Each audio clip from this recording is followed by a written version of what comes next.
Hi ಎಲ್ರಿಗೂ ನಮಸ್ಕಾರ. Welcome to my mini vlog. ನಾನು ನಿನ್ನೆ ಅಪ್ಲೋಡ್ ಮಾಡಿದ್ನಲ್ಲ ಅದರದ್ದೇ ಕಂಟಿನ್ಯೂಷನ್ ವಿಡಿಯೋ. ನನ್ನ ತವ್ರ ಮನೆಯಿಂದ ಗಂಡನ ಮನೆಗೆ ಏನಿಲ್ಲ ಅಂದರೂ 45ರಿಂದ 50 ಕಿಲೋಮೀಟ್ರ್ ದೂರ ಆಗುತ್ತೆ. ಅದಕ್ಕೆ ಬಿಸಿಲು ಜಾಸ್ತಿ ಆಗೋಕ್ಕಿಂತ ಮುಂಚೆನೇ ಹೊರಟ್ಬಿಡೋಣ ಅಂತಂದ್ಬಿಟ್ಟು ಬೆಳಗ್ಗೆ ಬೇಗನೆ ಎದ್ದಿದ್ದು. ಆದರೂ ಬೇಗ ಹೊರಡೋಕ್ಕಾಗಲೇ ಇಲ್ಲ, ಬಿಸಿಲಾಗೇ ಬಿಡ್ತು. ನಾವು ಹೊರಡೋದು 7:30 ಆಗೋಯ್ತು. ಊರಿಂದ ಹೊರಟು ಅಜ್ಜಿ ಊರಿಗೆ ಬಂದ್ವಿ. ಅಲ್ಲಿ ಬಂದು ಆಂಟಿ ಟಿಫನ್ ಮಾಡಿದರು, ರೊಟ್ಟಿ ಮತ್ತು ಚಟ್ನಿ. ಅದನ್ನು ತಿನ್ಕೊಂಡು ಮೀನುನ ಅಲ್ಲೇ ನನ್ನ ತಂಗಿ ಹತ್ರ ಬಿಟ್ಟು ನಾವು ಹೊರಟ್ವಿ. ಬರ್ತಾ ಹಂಗೆ ಬುಧೇಶ್ವರ ಮಠಕ್ಕೆ ಒಂದು ಕೈ ಮುಗಿದು 3 ಜನನೂ ಹೋಗ್ತಿದ್ವಲ್ವಾ ಬೈಕಲ್ಲಿ, ತುಂಬ ದೂರ.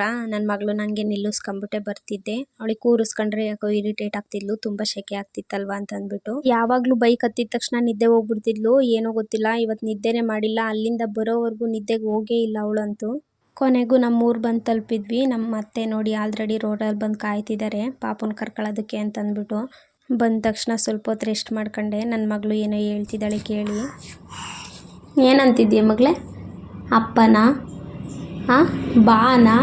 ಹಬ್ಬನಾ? ಏನು ಹಾಂ ಏನು ಹೇಳ್ತಿದ್ದೀಯ ಹೇಳಿ ಇನ್ನೊಂದ್ಸಲ.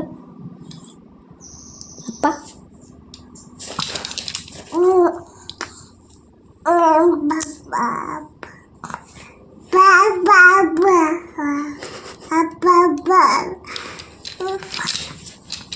ಇನ್ನು ಬೆಳಗ್ಗೆ ಬೇಗ ಟಿಫನ್ ಮಾಡಿದ್ರಿಂದ ಸಿಕ್ಕಾಪಟ್ಟೆ ಹಸಿವಾಗ್ತಿತ್ತು. ಅದಕ್ಕೆ ನಮ್ಮತ್ತೆ ಬೆಳಗ್ಗೆ ಪಲಾವ್ ಇದೆ ತಿನ್ನು ಅಂತಂದ್ಬಿಟ್ಟು ಕೊಟ್ಟರು. ಮಧ್ಯಾಹ್ನ ಊಟಕ್ಕೆ ಏನು ಬೇಕು ಅಂತ ಕೇಳಿದ್ರು, ಅದಕ್ಕೆ ನಾನು ಮಟನ್ ತಿನ್ನಬೇಕು ಅಂತಂದೆ. ನಾನು ಸುಮ್ಮನೆ ಹೇಳ್ದೆ, ನೋಡಿದರೆ ಅವ್ರು ತರಿಸೇ ಬಿಟ್ರು.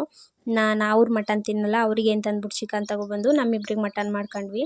ಇನ್ನು ಅಡುಗೆ ಎಲ್ಲ ನಾನೇ ಮಾಡಿದೆ. ನನಗೊಂದು ಕಮೆಂಟ್ ಮಾಡಿದರು, ಅದೇ ಆಸ್ಕ್ ಮೀ ಕ್ವಶನ್ ಹಾಕಿದ್ನಲ್ಲ ಅದರಲ್ಲಿ, ನೀವು ಮೈಸೂರವ್ರ ಅಂತ. ಇಲ್ಲ, ನಾವು ಹಾಸನವರು.